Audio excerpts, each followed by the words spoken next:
Tú, pon la radio. ¿Para qué? Para escuchar Psicoqué. ¿Qué? Psicoqué, el programa de psicología de los alumnos del Colegio Universitario Cardenal Cisneros de Madrid. Síguenos a través de internet en www.audio.urcm.net o en Radio Vallecas 107.5 FM.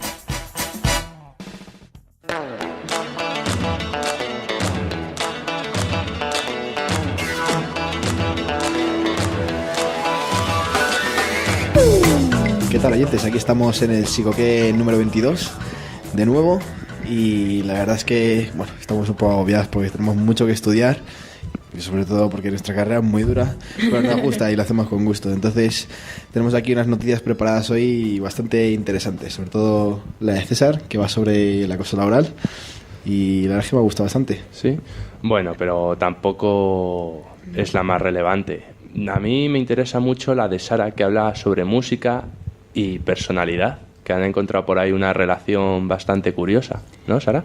Sí, pero las noticias no es tampoco lo mejor del programa que hemos preparado, porque hay una entrevista a Humberto Moreira sobre ergonomía que la hace Víctor, ¿verdad? Y que está genial, ¿a que sí?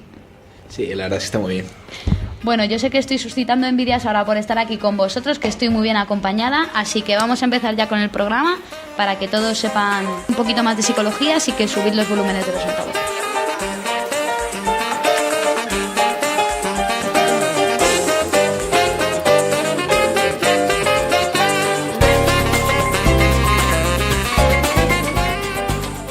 La noticia que yo traigo hoy está publicado por el Diario Público. Dice así: el acoso laboral es más dañino que el sexual. El hostigamiento laboral, que es el que se produce cuando un trabajador sufre críticas a su trabajo y es tratado con menosprecio por su jefe o compañeros de forma constante, acaba causando más daños a la persona que el acoso sexual. El hecho de que el acoso sexual esté peor visto por la sociedad hace que la víctima encuentre más apoyo que en el caso de sufrir hostigamiento laboral o mobbing, que es lo que causa más daños psicológicos.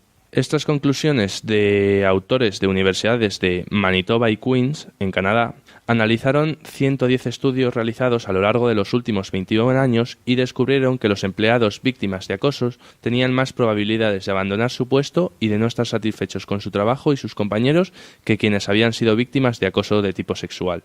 También se observó que estas personas sufrían mayores niveles de estrés, agresividad y ansiedad. Iñaki Piñuel, profesor de la Universidad de Alcalá de Henares, considera que este estudio corrobora los resultados de investigaciones realizadas en España, que demuestran que el maltrato psicológico provoca a la larga más daños que el puramente físico. Y también señala que el acoso laboral está en aumento y afecta ya entre un 9 y un 15% de la población activa española, y seguirá creciendo.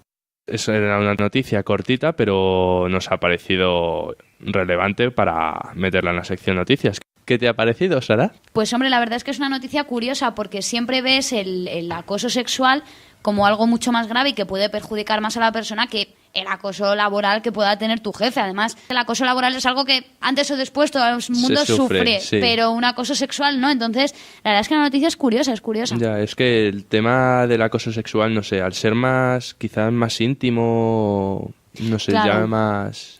De todas formas, el estudio será científico y habrán hecho bastantes investigaciones, pero yo creo que tampoco lo podemos meter las dos cosas en un mismo continuo, ¿verdad? No es que un acoso sea más perjudicial que otro, ¿verdad? Sino que yo creo que perjudica de formas distintas, son dos tipos de sufrimiento distinto y también dependerá de la persona el que una cosa le afecte más o menos, ¿no? No sé. Sí, puede depender de la personalidad, habrá más factores. Claro. Pero bueno, de todas formas, los dos tipos de acoso son negativos, lo mires por donde lo mires. Claro. Así que casi que mejor lo mejor sería que no existieran ninguno de los dos acosos. Pero bueno, hay que intentar minimizar los dos al máximo, ¿verdad? Verdad.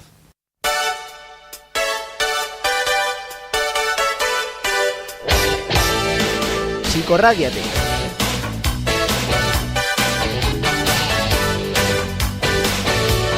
Escríbenos a psicoque@cu-cisneros.es. Radiamos la psicología.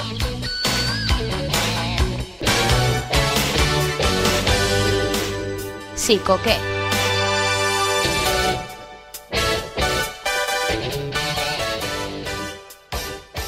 Bueno, Sara, creo que nos traes una noticia interesante y musical, ¿no? Una noticia que va sobre la relación entre la personalidad y los gustos musicales, César. ¿Te la cuento? Cuéntamela, por favor. Pues mira, es muy importante lo que dice de nosotros nuestra colección de discos o la lista de reproducción de nuestro iPod. La verdad es que dice mucho más de lo que imaginamos según los últimos estudios sobre nuestra personalidad. Las preferencias musicales de cada individuo definen su personalidad según Samuel Hosling de la Universidad de Texas. Lo ha demostrado científicamente y hace unos años ideó un test que se llama Test Corto de las Preferencias Musicales, en el cual sometieron a varios centenares de jóvenes a algunas preguntas. Según se deduce de los resultados publicados en la revista Journal of Personality and Social Psychology, si usted es amante del blues o del jazz, probablemente será una persona inteligente, imaginativa, tolerante y liberal, además de abierta a nuevas experiencias. Los consumidores de heavy metal coinciden en la inteligencia, pero son además especialmente curiosos, atléticos y habitualmente cabecillas sociales. Extroversión, locuacidad, energía y una elevada autoestima son los rasgos que predominan entre los fans del hip hop y el funky. Y quienes escuchan a Madonna o a la banda sonora de Bailando con Lobos suelen ser personas conservadoras, adineradas, felices, agradables y con frecuencia emocionalmente inestables. Además, los que escuchan ópera o música clásica son liberales, perspicaces, con niveles de educación superior y mayores ingresos que la media, además mayoritariamente casados. Los que escuchan rock son activos, aventureros y más propensos que la media a declararse ateos o agnósticos. Después de escuchar todo esto, podemos pensar que nuestra lista de canciones favoritas dice mucho más de nosotros que no solo que escuchamos esas canciones. Uno de los primeros en sospecharlo fue el psicólogo británico Adrian North, de la Universidad de Leicester, que el año pasado realizó una encuesta masiva a más de 2.500 sujetos reclutados al azar en campus universitarios, centros comerciales y estaciones de tren en Reino Unido. En el cuestionario incluyó preguntas acerca del gusto musical, pero también sobre los estudios, situación laboral, relaciones personales, ingresos anuales, creencias y hábitos de consumo. Los resultados escondían más de una sorpresa. El estudio también señala que los que más viajan son los fans del dance y del house. En el extremo opuesto se encuentran los seguidores de la música electrónica, que han resultado ser también los que más ejercicio practican, seguidos de los raperos y los forofos de la música indie. A la hora de beber alcohol, las cifras indican que quienes menos consumen son los aficionados a los musicales, que junto a los asiduos a la ópera suelen preferir el vino y la cerveza, y fuman poco. Entre quienes escuchan hip hop se dieron las tasas más altas de promiscuidad y mayores índices de criminalidad. Al mismo tiempo, fueron los individuos menos partidarios del reciclado y las energías renovables. El estado civil también se debe tener en cuenta. Los solteros, según North, son más propensos a escuchar música DJ, hip hop, dance y house. Pero cuando se embarcan en una relación estable, en sus equipos empiezan a sonar country, blues, pop y música clásica. La cara que me está poniendo César, vosotros no lo veis, pero es que son datos bastante curiosos, ¿verdad? Cuanto menos son curiosos, sí. Bueno, después, de todas formas, hablaremos de la noticia, la comentamos un poquito y luego. Todos los que nos estén escuchando saben que pueden escribirnos a sicoque@ceu-cisneros.es y comentarnos lo que quieran de esta noticia, que la verdad es que está trayendo bastantes cara rara por aquí por el equipo. Va a dar bastantes opiniones. Va a dar bastante que hablar. Pero bueno, voy a seguir hablando porque que no sabes en qué momento toman forma todas estas preferencias musicales. No, dínoslo. Pues aunque procesamos los sonidos desde que nacemos, los gustos se consolidan entre los 16 y los 24 años. Eso es lo que dice North. Si bien matiza que nada está grabado en piedra. Nuestros gustos pueden hacerse más sofisticados a medida que envejecemos, sobre todo porque el cerebro ha escuchado más música y puede procesar cosas más complicadas. De todas formas, North también afirma que no es probable que uno se pase de Britney Spears a Beethoven. Todos estos datos se pueden afirmar siempre que no nos asalte algún tipo de trastorno mental, como le ocurrió hace unos años a un anciano italiano de 68. Los médicos que le habían diagnosticado demencia frontotemporal descubrieron que, de repente, había abandonado sus hábitos de oír música clásica y escuchaba a todo volumen a un popular cantante pop italiano, cuyas canciones había calificado hasta entonces como ruido de mierda. Este cambio, explicaba el investigador, no se ha observado en otros tipos de demencias, como el Alzheimer, y podría tener una base neurofisiológica. Estudios previos habían sugerido que las novedades están reguladas por el lóbulo frontal derecho y que un predominio de este sobre el izquierdo por una lesión podría conducir a descubrir, entre otras cosas, nuevos estilos musicales. Es evidente que la música no es un asunto baladí, por eso nos resulta extraño que el tema de conversación más habitual entre dos desconocidos que quieren formarse una primera impresión de la persona que tienen delante no sea el estado del tiempo meteorológico ni la programación televisiva, sino los gustos musicales. Levitin demostró que la música puede inducir importantes cambios físicos y psicológicos tras medir variables como el latido cardíaco, el pulso, la presión sanguínea, la respuesta galvánica, resistencia eléctrica de la piel, el sudor de la palma de las manos, la respiración o las ondas cerebrales.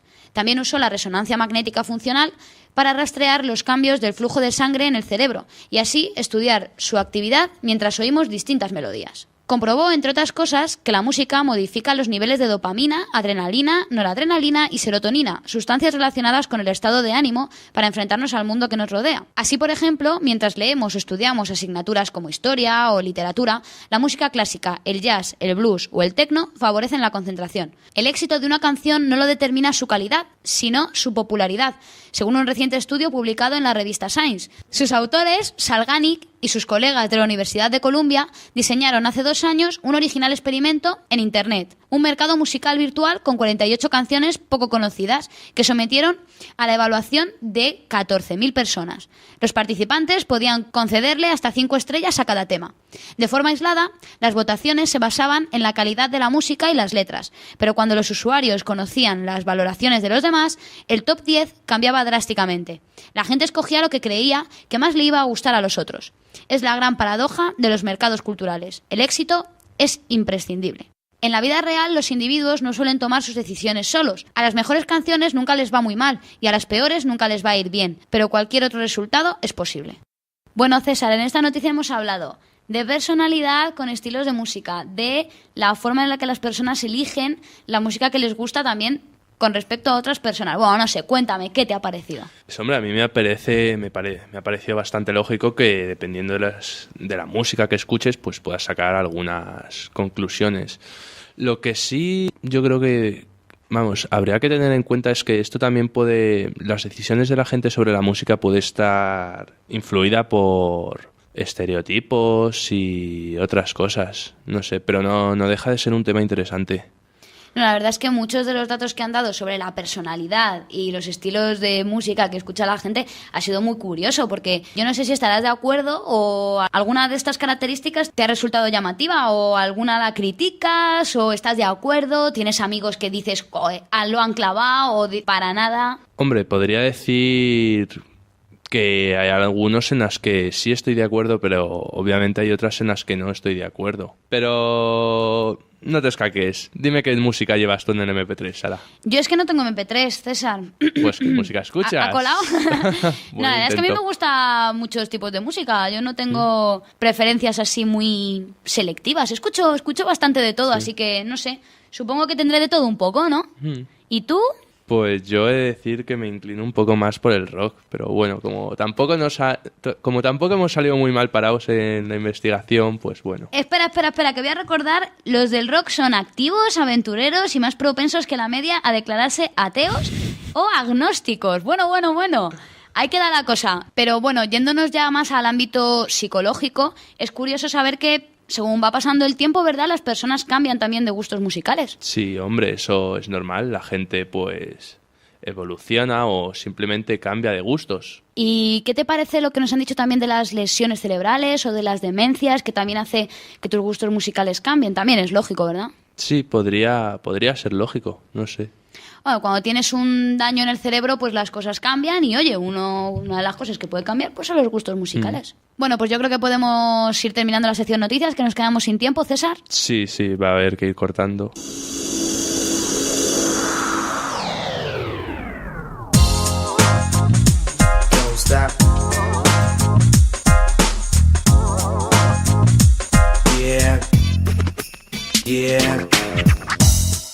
Bueno, pues aquí estamos de nuevo en Entre Micros y esta vez tenemos a Humberto Moreira. ¿Qué tal, Humberto? Estamos encantados de tenerte hoy aquí. Igualmente, yo estoy encantado de estar entre vosotros y aquí estoy para que me preguntéis lo que queráis. Muy bien. Humberto Moreira es socio de la Sociedad Española de Psicología Experimental, el SEPEX, de la Sociedad Española de Óptica y miembro del Comité Nacional del Color.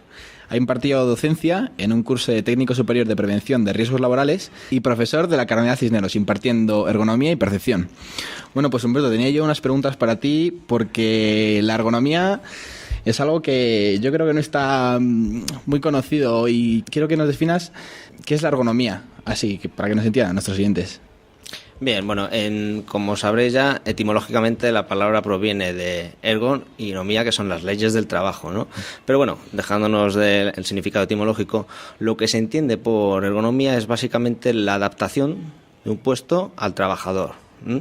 Ahora bien, el significado de la ergonomía no se agota con esta definición que yo acabo de dar, puesto que pues vosotros mismos tendréis la experiencia de haber visto multitud de ocasiones para referirnos simplemente a situaciones de la vida cotidiana, hablar de sillas ergonómicas, muebles ergonómicos, camas ergonómicas, etcétera, etcétera. O sea que verdaderamente, y esto es porque es así, la ergonomía no se agota solo en lo que es la adaptación del puesto al trabajador, sino que también allá por 1980, en las últimas décadas del siglo pasado, pasamos de lo que es las aplicaciones ergonómicas en la industria a las aplicaciones ergonómicas en la vida cotidiana, ¿de acuerdo? Entonces, en principio, se trata de utilizar todo el conocimiento que se tiene sobre el ser humano, y de eso, claro, los psicólogos pues sabemos bastante, evidentemente, a la adaptación del puesto al trabajador y más allá del puesto, también en situaciones de la vida cotidiana. Básicamente, eso es una definición un poco de andar por casa de lo que es la ergonomía. Sí, la verdad es que está bastante claro. Y para nosotros, que somos psicólogos, pues ¿cuáles son así más o menos pues las principales relaciones que tiene con la psicología? Bueno, tal vez la relación más clara está en la especialidad de psicología del trabajo. Dentro de la especialidad de psicología del trabajo, lo que se intenta es siempre maximizar lo que es el ajuste entre la persona y su puesto de trabajo. Y esto se puede llevar a cabo desde diferentes orientaciones, por ejemplo, mediante la selección de personal, también mediante la formación de personal y, lógicamente, desde el diseño del puesto. Y es ahí donde más tiene que decir la ergonomía, dentro del enfoque de diseño del puesto y dentro de, a su vez, la labor más amplia del psicólogo del trabajo. Entonces, el propio Colegio Oficial de Psicólogos reconoce que esta es una de las áreas de actuación de los psicólogos del trabajo. Me llama la atención lo de selección de personal. ¿Cómo se aplica esto de la ergonomía a la selección de personal? Sí, es que en principio, bueno, yo como siempre les suelo explicar a mis alumnos en ergonomía, tenemos varias formas de hacer las cosas y el objetivo final dentro de la psicología del trabajo es lograr un ajuste entre la persona y el trabajo. Claro, eso se puede lograr desde un primer momento haciendo una selección del personal, una criba más o menos selectiva, sí, mediante formación, mediante planes de formación al personal que ya existe en la empresa o mediante la adaptación o el diseño del puesto al trabajador. En principio son estrategias diferentes, pero que pueden ser perfectamente complementarias, ¿de acuerdo? Entonces, la ergonomía, como ya tendremos ocasión de discutir más adelante, con toda seguridad, sobre todo cogió fuerza a raíz de la Segunda Guerra Mundial, porque los puestos de trabajo, desde el punto de vista bélico, se hacían demasiado complicadas, las máquinas bélicas cada vez eran más complejas y se necesitaba adaptar esa información que se presentaba mediante dispositivos informativos y que luego posteriormente el operador tenía que manejar la máquina mediante controles. Lo que se intentaba era precisamente presentar la información de forma más sencilla. Entonces, son los límites un poco de la selección de personal y de la formación de personal lo que impulsó el desarrollo de la ergonomía. Ajá. No sé si he sido bastante claro, ¿ves? Sí, la verdad es que sí. Bueno, y tengo entendido también que sobre todo la aplicación que tiene la ergonomía actualmente es la prevención de riesgos laborales. Y me gustaría saber cómo se hace pues una evaluación para identificar este tipo de rasgos, estos riesgos que se pueden correr, vamos. Sí, dices bien. Vamos a ver, en nuestro país el marco legal dentro de lo que es la Ley de Prevención de Riesgos Laborales, que data de 1997 y que supuso un cambio muy importante en la normativa legal en nuestro país acerca de la prevención de riesgos. Posteriormente, el reglamento de los servicios de prevención, digamos que establece 4 especialidades de nivel superior.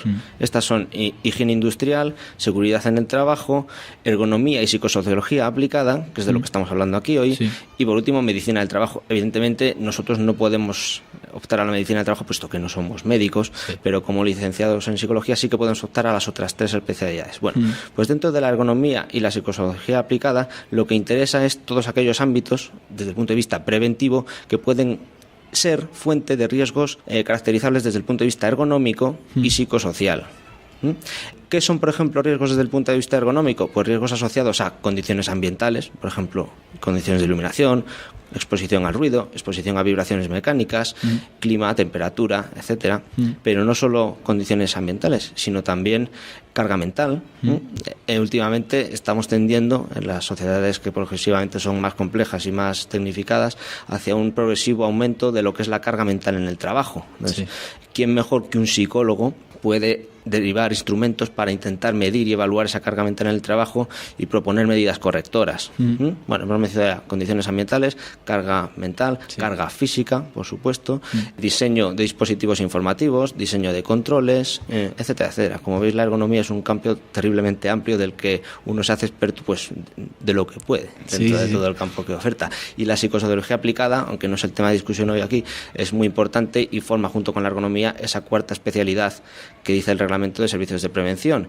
Y dentro de la psicología aplicada se estudian fenómenos como el síndrome de burnout o el estrés laboral.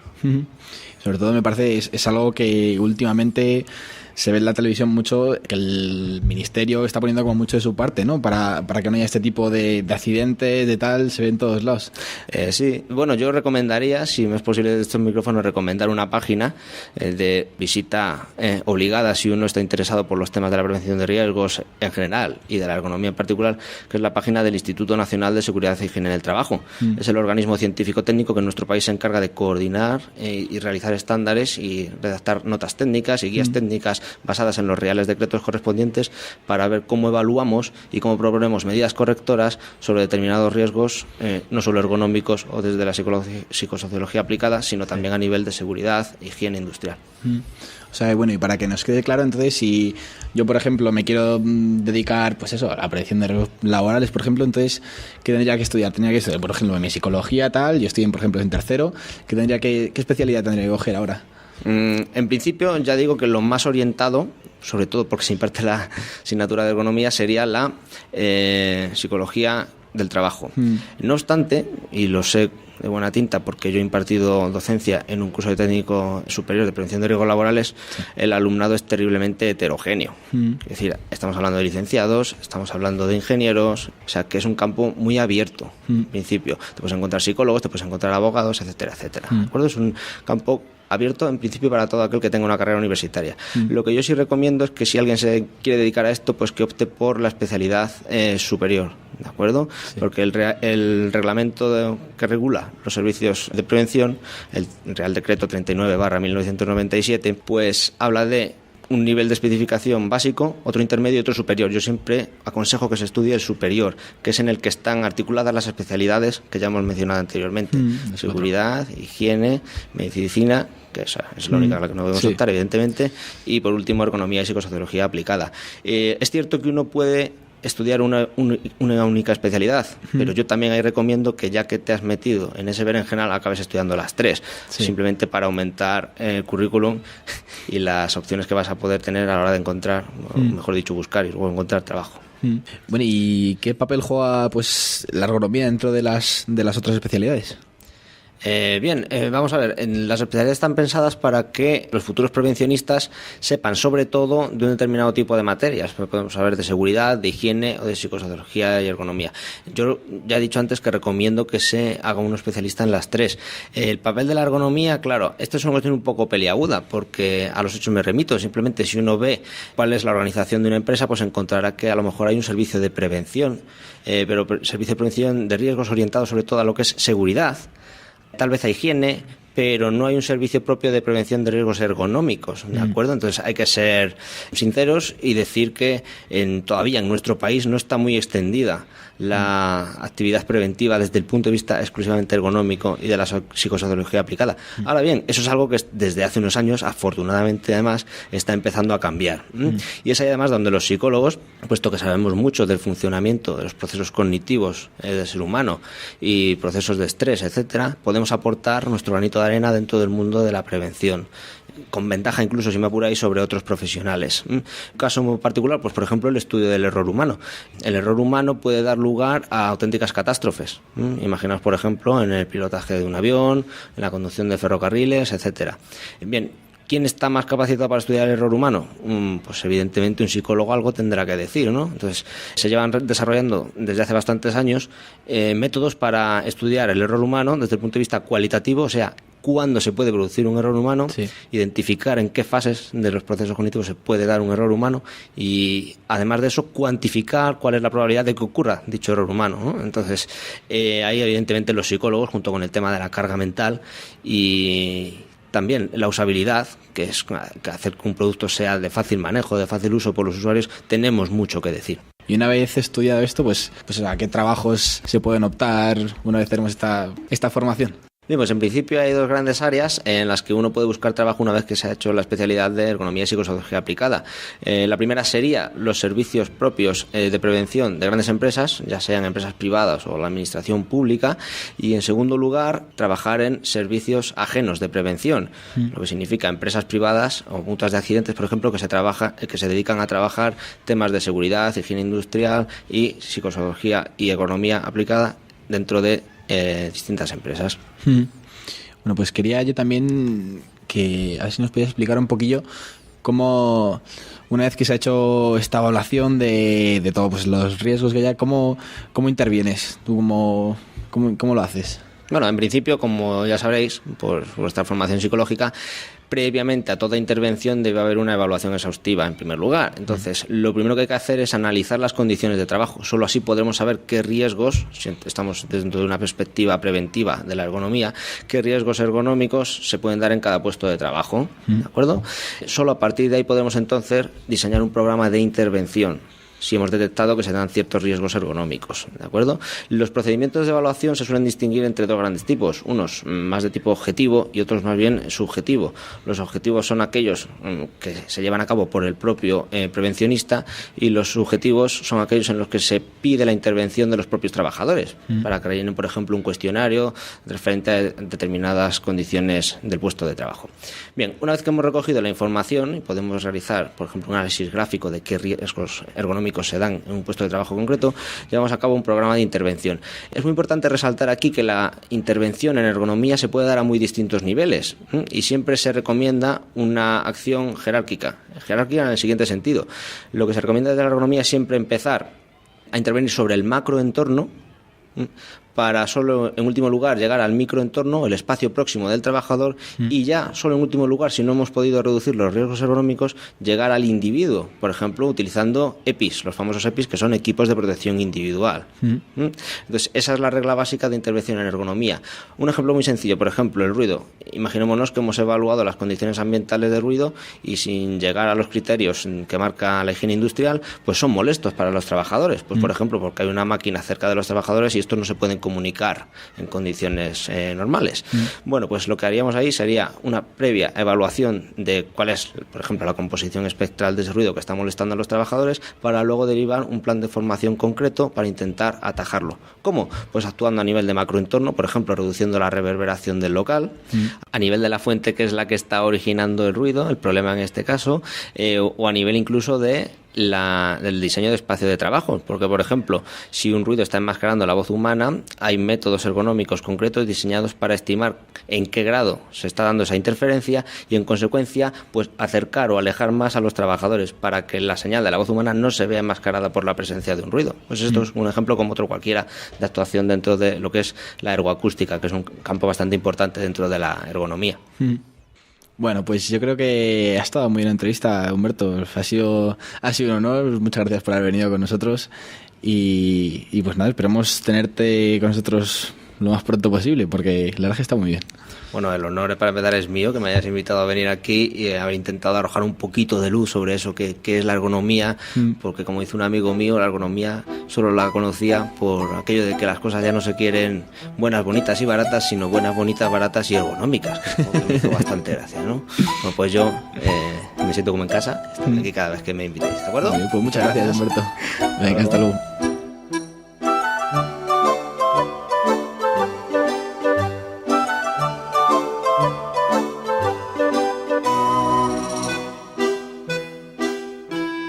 Pues hasta aquí el programa de hoy.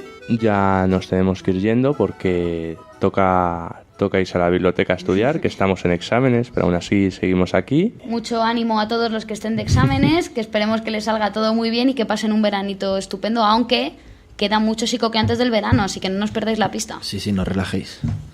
Además, ¿tenéis dudas sobre ergonomía? ¿Queréis hablar sobre la música de personalidad, sobre el oral? Bueno, nos podéis escribir a psicoque@cu-cisneros.es, como siempre, ¿verdad? Y para escucharnos, pues solo tenéis que meteros en www.urcm.net. pues hasta aquí el Psicoqué número 22. Así que nada, dentro de 2 semanas volvemos. Esperamos que estéis todos para escucharnos otra vez.